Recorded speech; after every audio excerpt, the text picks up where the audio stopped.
പാറ്റകളുടെ സമരവും ധർമ്മേന്ദ്ര പ്രധാന്റെ രാജിയും ഒക്കെ ഇന്ന് ഏറ്റവും അധികം ചർച്ച ചെയ്യുന്ന ടോപ്പിക്കാണ്. എന്നാൽ ഇന്ന് പുറത്തു വന്ന ചില വാർത്തകൾ പരിശോധിക്കുമ്പോൾ ഒരു സംശയം ഉയരുകയാണ്. ശരിക്കും നരേന്ദ്രമോദി ഒരു വല വിരിച്ചിട്ട് ആ വലയ്ക്കകത്ത് കുറെ തീറ്റ ഇട്ട് കൊടുക്കുകയാണ്. ഈ തീറ്റ തിന്നാൻ വേണ്ടിയിട്ട് കുറെ ജീവികൾ, പക്ഷികളും അല്ലാതെയുമൊക്കെയുള്ള കുറെ ജീവികൾ ഈ വലയ്ക്കകത്തേക്ക് കടന്നു വരികയാണ്. അവർ അതിനകത്ത് നിന്ന് നല്ലപോലെ തീറ്റയൊക്കെ കഴിച്ചു. ഒരു സമയം എത്തിയപ്പോൾ നരേന്ദ്രമോദി വല അങ്ങോട്ട് കൂട്ടി കെട്ടിയോ എന്ന ഒരു സംശയം ഇപ്പോൾ പ്രധാനമായി സോഷ്യൽ മീഡിയ ചർച്ച ചെയ്യുകയാണ്. ഡൽഹി പ്രക്ഷോഭം എന്ന് പറയുന്നത് ഒരു പൊളിറ്റിക്കൽ ഹണിപോട്ട് ട്രാപ്പ് ആണോ എന്നതാണ് നമ്മൾ ഈ വീഡിയോയിലൂടെ പരിശോധിക്കാൻ പോകുന്നത്. 2026 ജൂലൈ 2 പകുതിയിൽ ഡൽഹിയിൽ നടന്ന പ്രതിഷേധങ്ങളും തുടർന്ന് ക്രിമിനൽ പശ്ചാത്തലമുള്ള വ്യക്തികളെ തിരിച്ചറിയാൻ ഡൽഹി പോലീസ് നടത്തിയ നീക്കങ്ങളും ഇന്ത്യൻ രാഷ്ട്രീയത്തിലും സോഷ്യൽ മീഡിയയിലും വലിയ ചർച്ചകൾക്ക് വഴി തുറന്നിരിക്കുകയാണ്. ഒരു മാസ് ത്രില്ലർ സിനിമയുടെ ക്ലൈമാക്സിനോട് ഉപമിക്കാവുന്ന വിധത്തിൽ കേന്ദ്ര സർക്കാരും പ്രധാനമന്ത്രി നരേന്ദ്രമോദിയും ചേർന്നൊരുക്കിയ ഒരു കൃത്യമായ കെണി അഥവാ ട്രാപ്പ് സ്ട്രാറ്റജി ആയിരുന്നോ ഇത് എന്ന് പല രാഷ്ട്രീയ നിരീക്ഷകരും വിലയിരുത്തുകയാണ്. ഇതിന് കാരണം എന്താണ്? ഇന്ന് ഈ വിഷയത്തിന് ബലമേകുന്ന കുറച്ച് കാര്യങ്ങൾ കൂടി നടന്നു.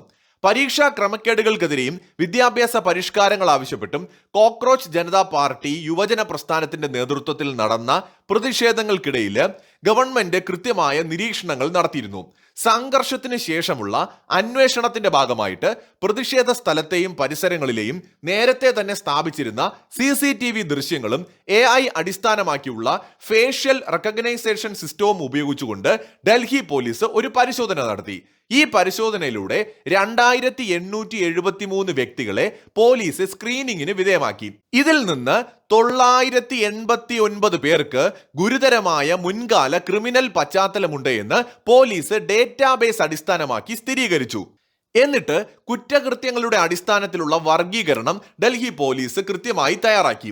ഇതനുസരിച്ച് ഈ കലാപത്തിൽ പങ്കെടുത്ത കുറ്റകൃത്യം നടത്തിയിട്ടുള്ള വ്യക്തികളിൽ നിന്ന് 101 പേര് മുൻകാലങ്ങളിൽ കൊലപാതക കേസുകളിൽ പ്രതികളായവരാണ് എന്നും 62 പേർ വധശ്രമ കേസുകൾ ഉള്ളവരാണ് എന്നും പിടിച്ചുപറി, കൊള്ള തുടങ്ങിയ കേസുകളിൽപ്പെട്ട 284 പേരുണ്ട് എന്നും കണ്ടെത്തി. നിയമവിരുദ്ധ ആയുധങ്ങൾ കൈവശം വച്ച 229 പേരെയും കണ്ടെത്തി.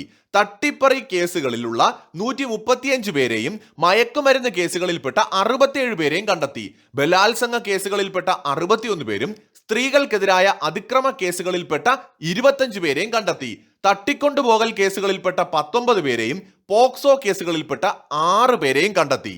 പോലീസിന്റെ കണ്ടെത്തലിൽ ഇവരിൽ നല്ലൊരു ശതമാനം ആളുകളും തുടർച്ചയായി കുറ്റകൃത്യങ്ങളിൽ ഏർപ്പെടുന്നവരാണ് എന്ന് വ്യക്തമാക്കുന്നു. ഉദാഹരണത്തിന് കൊലപാതക കേസ് പ്രതികളിൽ 42 പേർക്ക് 2ഉം അതിലധികവും കേസുകളും 12 പേർക്ക് 10ലധികം കേസുകളും ഉണ്ട്. വിദ്യാർത്ഥികളും യുവാക്കളും മുന്നോട്ട് വെച്ച ആവശ്യങ്ങളുമായിട്ട് തുടങ്ങിയ സമാധാനപരമായ പ്രക്ഷോഭത്തിലേക്ക് അക്രമ സ്വഭാവമുള്ള കുറ്റവാളികളും സാമൂഹ്യ വിരുദ്ധരും നുഴഞ്ഞു കയറി എന്നതിനാണ് പോലീസ് ഈ വിവരങ്ങൾ തെളിവായി ചൂണ്ടിക്കാണിക്കുന്നത്. കുറ്റകൃത്യങ്ങളിൽ നേരിട്ട് പങ്കെടുത്തവരെ തിരിച്ചറിഞ്ഞ് കേസെടുക്കാനുള്ള അന്വേഷണം പോലീസ് തുടരുകയാണ്. അതേസമയം സാധാരണക്കാരായ വിദ്യാർത്ഥികൾക്കെതിരെയുള്ള അനാവശ്യ കേസ് നടപടികൾ ഒഴിവാക്കുമെന്ന് അധികാരികൾ ഉറപ്പു നൽകിയിട്ടുമുണ്ട്. ഇതിൽ നിന്ന് ചില കാര്യങ്ങൾ വ്യക്തമാവുകയാണ്. രാഷ്ട്രീയ പ്രക്ഷോഭങ്ങളെ നേരിടാൻ പ്രധാനമായി 2 രീതികളാണ് സർക്കാരുകൾ സ്വീകരിക്കാറുള്ളത്. ഒന്ന്, തുടക്കത്തിലെ തടയുക എന്നതാണ്. എന്നുവെച്ചാൽ വഴി തടയുക, മുൻകരുതൽ അറസ്റ്റ് തുടങ്ങിയ കാര്യങ്ങൾ. നമുക്കറിയാവുന്നതുപോലെ പാറ്റ പാർട്ടിയുടെ നേതാവ് അഭിജിത്ത് വിമാനത്താവളത്തിൽ വന്നിറങ്ങിയ സമയത്ത് അയാളെ അറസ്റ്റ് ചെയ്തില്ല. പകരം അയാൾക്ക് സമരം ചെയ്യാൻ വേണ്ട എല്ലാ സൗകര്യവുമാണ് ഡൽഹി പോലീസ് ഒരുക്കി കൊടുത്തത്.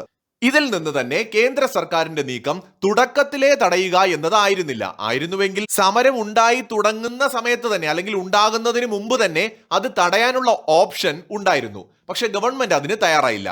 ഇനി രണ്ടാമത്തെ ഗവൺമെന്റിന്റെ ഒരു തന്ത്രമാണ് കളം ഒരുക്കി കൊടുക്കുക. അതാണ് ഹണിപോട്ട് സ്ട്രാറ്റജി എന്നറിയപ്പെടുന്നത്. പ്രതിഷേധക്കാർക്ക് ഇടം നൽകി അതിന് പിന്നിൽ പ്രവർത്തിക്കുന്ന വിരുദ്ധ ശക്തികളെയും ക്രിമിനലുകളെയും തുറന്ന കളത്തിലേക്ക് ഇറങ്ങാൻ അനുവദിക്കുക. ഇവിടെ ജനാധിപത്യ രാജ്യമാണല്ലോ നമ്മുടേത്. അതുകൊണ്ട് തന്നെ വിദ്യാർത്ഥികൾക്ക് പ്രതിഷേധിക്കാനുള്ള അവരുടെ അവകാശത്തെ ഗവൺമെന്റ് നിഷേധിച്ചില്ല. ചോദ്യപേപ്പർ ചോർന്നു എന്ന യാഥാർത്ഥ്യം മോദി സർക്കാരും ഉൾക്കൊള്ളുന്നുണ്ട്. സത്യത്തിൽ ചോദ്യപേപ്പർ ചോർന്നത് കണ്ടെത്തിയതും ഗവൺമെന്റ് തന്നെയാണ്. ഗവൺമെന്റിന്റെ ഏജൻസികൾ തന്നെയാണ് അന്വേഷണം നടത്തിയത്. അതിന് പിന്നിൽ പ്രവർത്തിച്ചവർക്കെതിരെ നടപടിയും എടുത്തിരുന്നു. പക്ഷെ എന്നിരുന്നാലും വിദ്യാർത്ഥികൾ പരീക്ഷ റദ്ദാക്കിയതിൽ അസംതൃപ്തരായിരുന്നുവെന്ന് ഗവൺമെന്റിനും അറിയാം. മാത്രമല്ല ധർമ്മേന്ദ്ര പ്രധാന്റെ രാജി വിദ്യാർത്ഥികൾ ആവശ്യപ്പെടുന്നതിനെ കുറിച്ചും ഗവൺമെന്റ് അറിയാതിരിക്കില്ലല്ലോ. അപ്പൊ തീർച്ചയായിട്ടും ഗവൺമെന്റിന് അറിയാം പ്രക്ഷോഭം ഉണ്ടാകുമെന്നും അത് ചിലപ്പോൾ ശക്തമായി മാറിയേക്കാമെന്നും. അതുകൊണ്ട് വേണമെങ്കിൽ അവർക്ക് രണ്ട് ഓപ്ഷൻ ഉണ്ടായിരുന്നു. തുടക്കത്തിലേ തടയാമായിരുന്നു. അങ്ങനെ തടഞ്ഞാൽ ഈ ഒരു വെറുപ്പും വിദ്വേഷവും അവരുടെ മനസ്സിൽ തന്നെ കിടക്കും വിദ്യാർത്ഥികളുടെ. അത് ചിലപ്പോൾ കുറെ കാലം കഴിയുമ്പോൾ കൂടുതൽ ആളിക്കത്താൻ കാരണമാകും. എന്നാൽ ഇവിടെ ഗവൺമെന്റ് ശ്രമിച്ചത് സ്വാഭാവികമായി സമാധാനത്തോടെ സമരം ചെയ്യാനുള്ള വിദ്യാർത്ഥികൾക്ക് അതിനുള്ള അവസരം കൊടുത്തു. എന്നാൽ ഗവൺമെന്റിന് ഇതും അറിയാം ഈ സമരത്തിലേക്ക് പല ദുഷ്ടശക്തികളും കടന്നു കയറുമെന്ന്, ക്രിമിനലുകളും കടന്നു കയറുമെന്ന്. അങ്ങനെ കടന്നു കയറുന്ന ക്രിമിനലുകളെ വെളിച്ചത്ത് കൊണ്ടുവരാനായിട്ട് ഗവൺമെന്റ് ഈ സമരത്തിന്റെ സാഹചര്യങ്ങളെ ഉപയോഗിച്ചോ എന്നതാണ് നമുക്ക് പ്രധാനമായും ഉണ്ടാവുന്ന ഒരു സംശയം.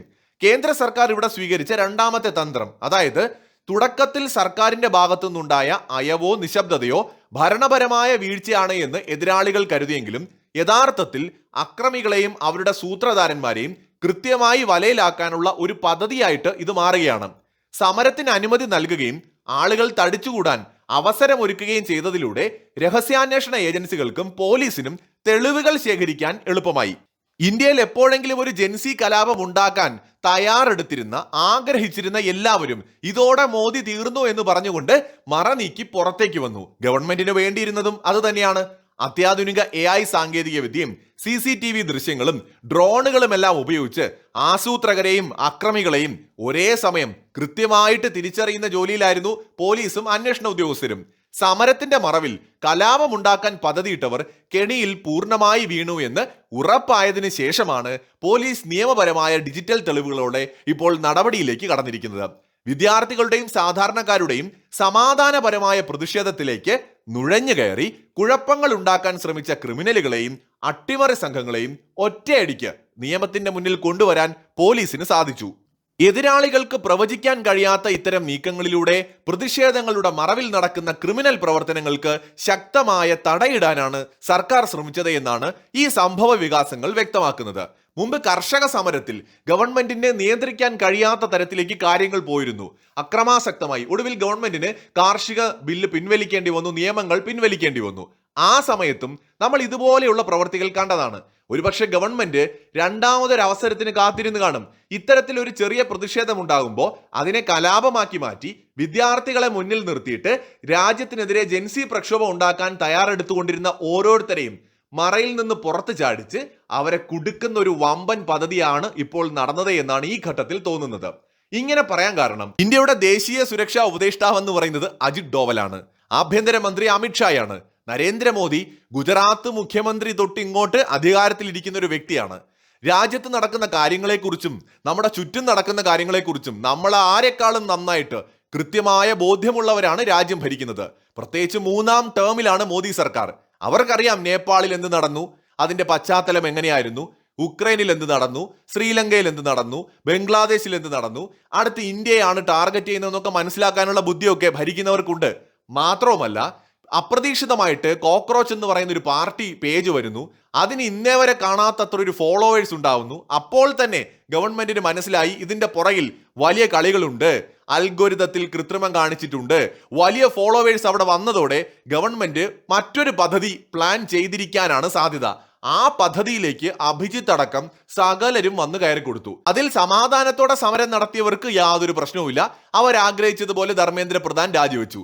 എന്നാൽ ഇതിന്റെ മറവിൽ ജൻസി കലാപം ഉണ്ടാക്കി ഭരണകൂടത്തെ അട്ടിമറിക്കാൻ ശ്രമിച്ച ഓരോരുത്തരെയും പിന്നാലെ പോയി തുരത്തി പിടിക്കുകയാണ് ശരിക്കും ഇപ്പോ പോലീസ് ചെയ്തുകൊണ്ടിരിക്കുന്നത്. ചുരുക്കത്തിൽ പാറ്റകളിൽ നല്ല പാറ്റകൾക്ക് തടി കേടാക്കാതെ പോകാം.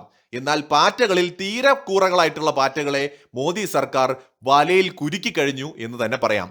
ഇനി അടുത്തൊരു ജൻസി കലാപം ഈ രാജ്യത്ത് ഉണ്ടാക്കാൻ പൊങ്ങാത്ത വിധം, അതിന് പദ്ധതി ആസൂത്രണം ചെയ്യാത്ത വിധം എല്ലാ അർത്ഥത്തിലും ഇത്തരം വിഘടനവാദ ശ്രമങ്ങളെയും അട്ടിമറി ശ്രമങ്ങളെയും എന്നേക്കുമായിട്ട് തീർക്കുക എന്ന ലക്ഷ്യമായിരിക്കും ഇനി പോലീസിനും നിയമ സംവിധാനങ്ങൾക്കും ഉള്ളത്. എവിടെ നിന്നാണ് കലാപം പൊട്ടി പുറപ്പെടുന്നത്, ആരൊക്കെയാണ് ഇതിന്റെ പുറകിൽ പ്രവർത്തിക്കുന്നത്, എന്തൊക്കെയാണ് ഇതിന്റെ പിന്നിൽ പലരുടെയും സ്ട്രാറ്റജി, എങ്ങനെയാണ് ഇവരിത് പ്ലാൻ ചെയ്യാൻ പോകുന്നത്, ഇതെല്ലാം കഴിഞ്ഞ കുറച്ച് ദിവസം കൊണ്ട് നമ്മൾ കണ്ടു. ഗവൺമെന്റ് വളരെ വ്യക്തമായി തന്നെ കണ്ടു കാണും. നിയമ സംവിധാനങ്ങളും രഹസ്യാന്വേഷണ ഏജൻസികളും ആവശ്യമായ എല്ലാ ഡേറ്റകളും കളക്ട് ചെയ്തിട്ടും ഉണ്ടാവും. ഇനിയുള്ളത് നടപടി മാത്രമല്ല, ഇനി ഇങ്ങനെ ഒന്ന് സംഭവിക്കാതിരിക്കാൻ വേണ്ട തയ്യാറെടുപ്പുകൾ കൂടിയായിരിക്കും. നരേന്ദ്രമോദി സർക്കാരിനെ അണ്ടർ എസ്റ്റിമേറ്റ് ചെയ്തിട്ട് ഗവൺമെന്റ് വീണു, മോദി മുട്ടുമടക്കി, ഇത് വലിയ വിജയമാണ് എന്നൊക്കെ പറഞ്ഞുകൊണ്ട് ആഘോഷിക്കുന്നവരാണ്. ശരിക്കും നിങ്ങൾക്കറിയില്ല നരേന്ദ്രമോദി ഗവൺമെന്റിനെ, മോദിയെ നിങ്ങൾക്കറിയില്ല, ഈ രാജ്യത്തെ നിലവിലെ ഭരണകൂടത്തിന്റെ തന്ത്രങ്ങളെക്കുറിച്ചും നിങ്ങൾക്കറിയില്ല. മറ്റൊരു വീഡിയോയുമായി വീണ്ടും കാണാം.